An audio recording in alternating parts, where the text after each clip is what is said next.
Assalamualaikum warahmatullahi wabarakatuh. Perkenalkan, nama saya Pratiwi Putri Mamula. Saya selaku moderator dan pemateri pertama dari kelompok 2 dengan judul materi definisi fisiologi gametogenesis. Jadi untuk mempersingkat waktu, langsung saja kita masuk ke materi.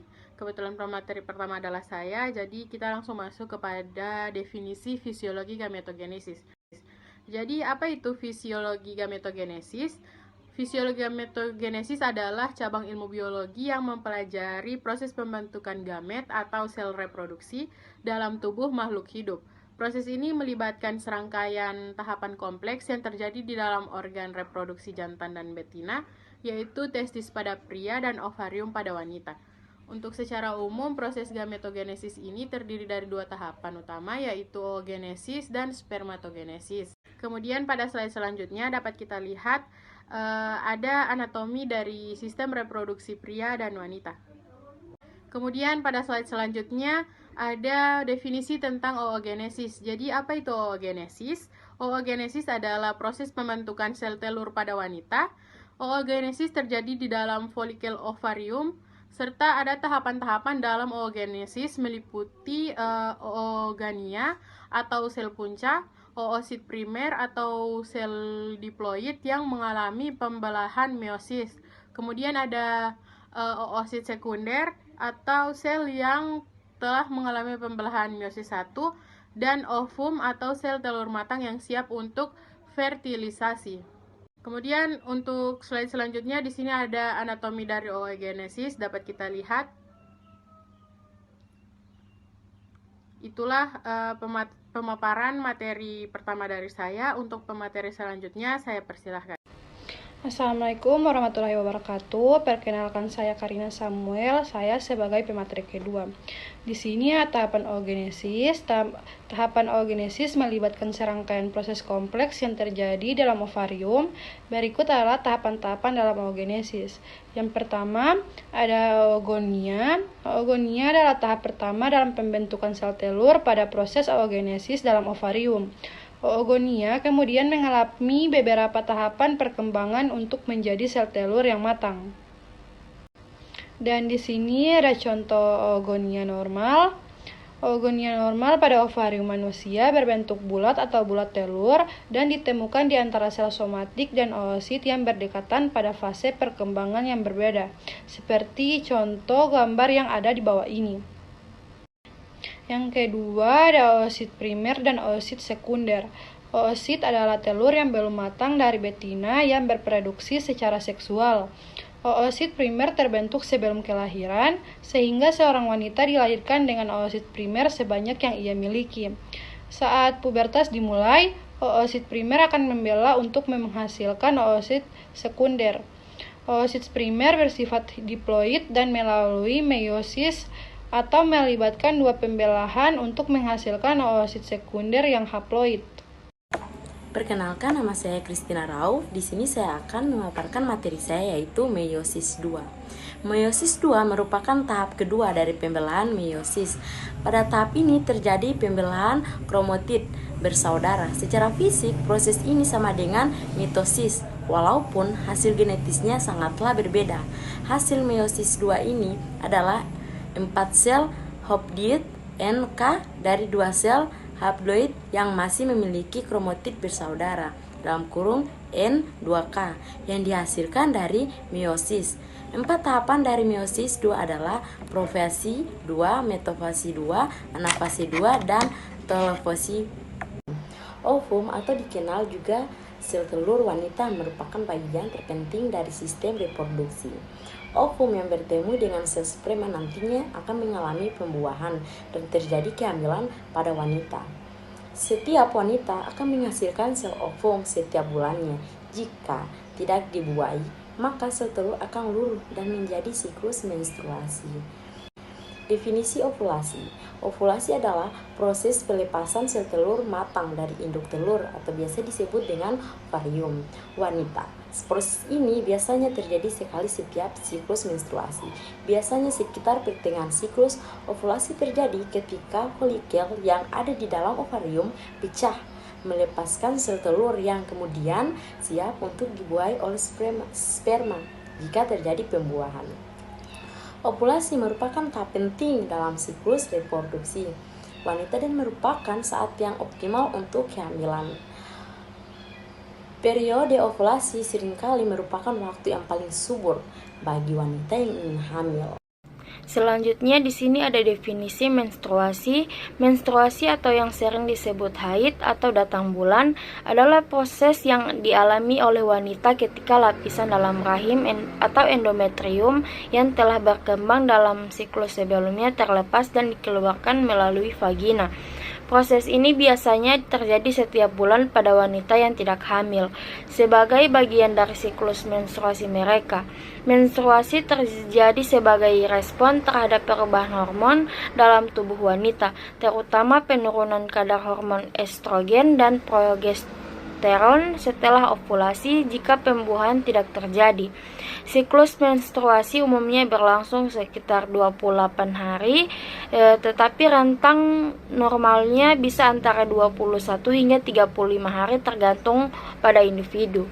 Next, menstruasi adalah tanda bahwa tubuh wanita sedang mempersiapkan diri untuk kehamilan. Jika sel telur yang telah dilepaskan tidak dibuahi oleh sperma, maka lapisan endometrium akan dihancurkan dan dikeluarkan dari tubuh melalui vagina, bersama dengan darah dan jaringan lainnya. Dalam bentuk darah menstruasi, proses ini kemudian diikuti dengan fase baru dalam siklus menstruasi, di mana lapisan endometrium mulai tumbuh kembali untuk mempersiapkan kemungkinan kehamilan di masa depan. Selanjutnya di sini ada definisi dari spermatogenesis, adalah proses pembentukan sperma yang terjadi pada organ reproduksi pria, yaitu testis.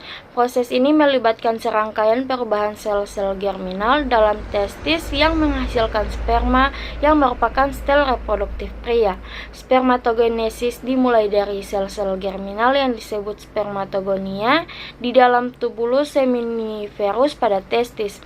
Proses spermatogenesis terjadi dalam beberapa tahap yang meliputi proliferasi, pertumbuhan, meiosis, dan diferensiasi sel. Baik, terima kasih atas kesempatan yang diberikan kepada saya. Di sini saya sebagai pemateri selanjutnya. Baik, pada slide ini terdapat proses spermatogenesis, yaitu terdiri dari 5. Pertama ada spermatogonium atau diploid. Kedua ada spermatosit primer atau diploid dalam proses meiosis 1. Ketiga ada spermatosit sekunder atau haploid. Keempat yaitu spermatid atau haploid.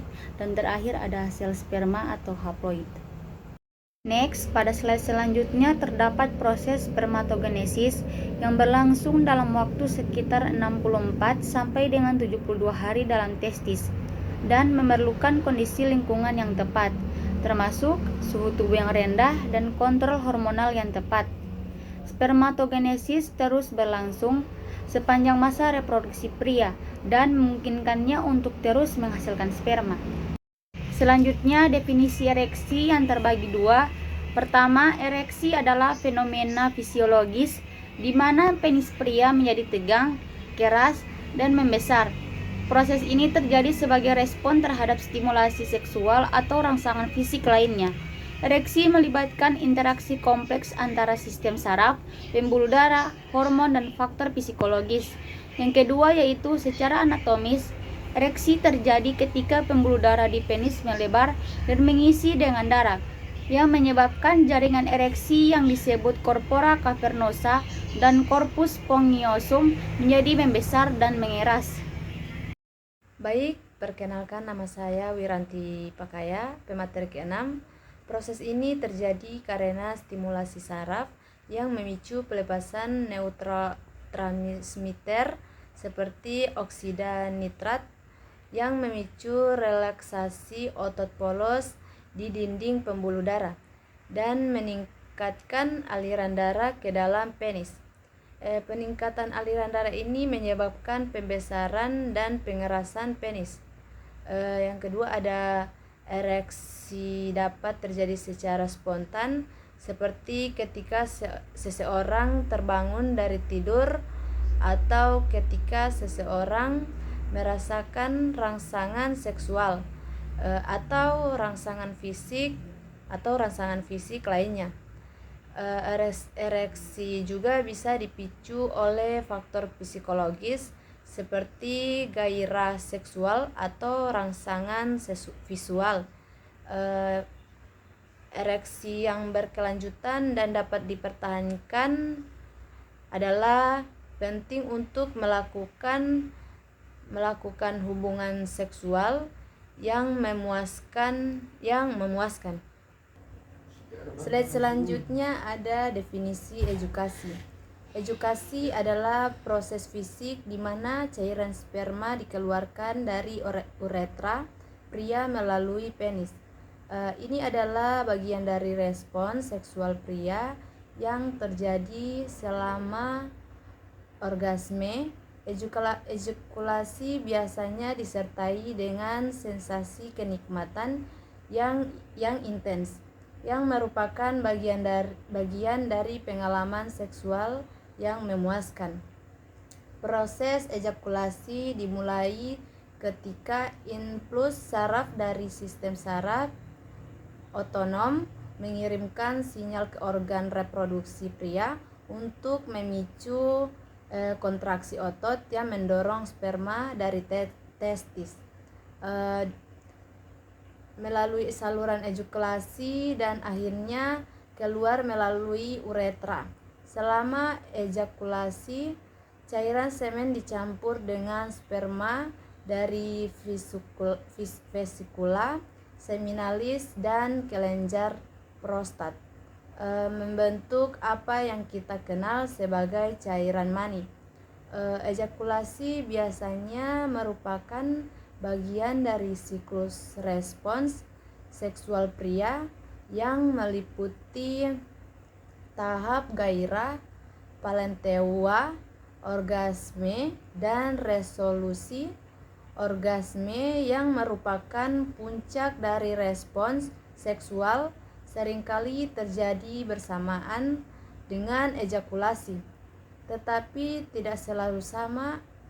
Beberapa pria dapat mengalami orgasme tanpa ejakulasi, orgasme kering, sedangkan yang lain mungkin mengalami ejakulasi tanpa mencapai orgasme.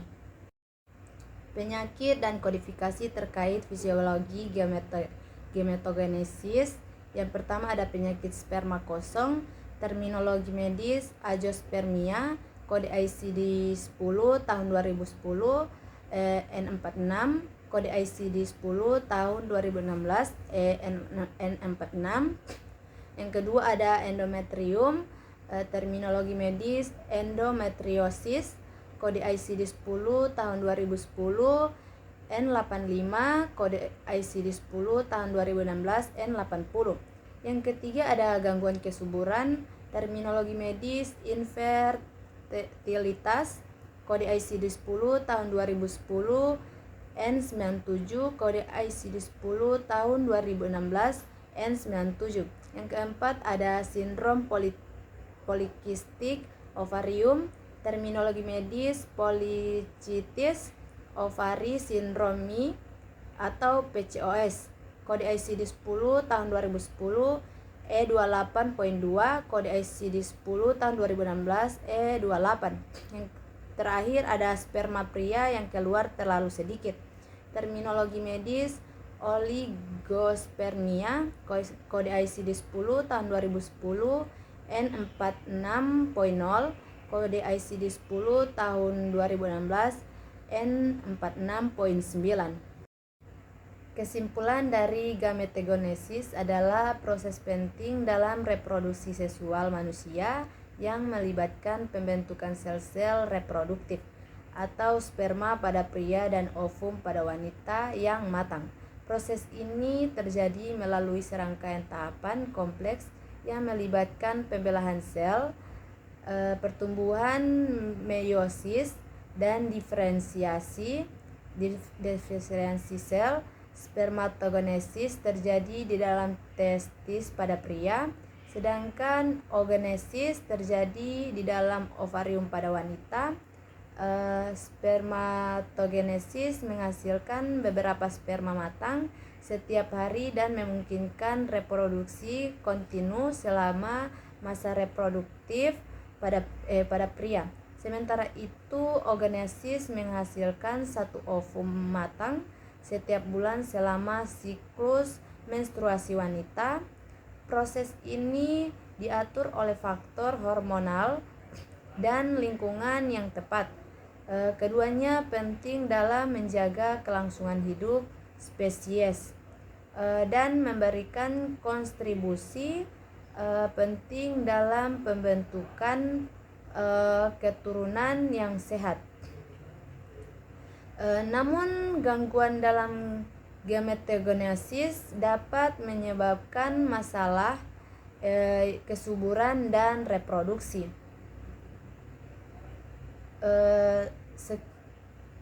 Itulah presentasi dari kelompok kami. Jika ada kurangnya kami mohon maaf. Wabillahi taufiq wal hidayah. Wassalamualaikum warahmatullahi wabarakatuh.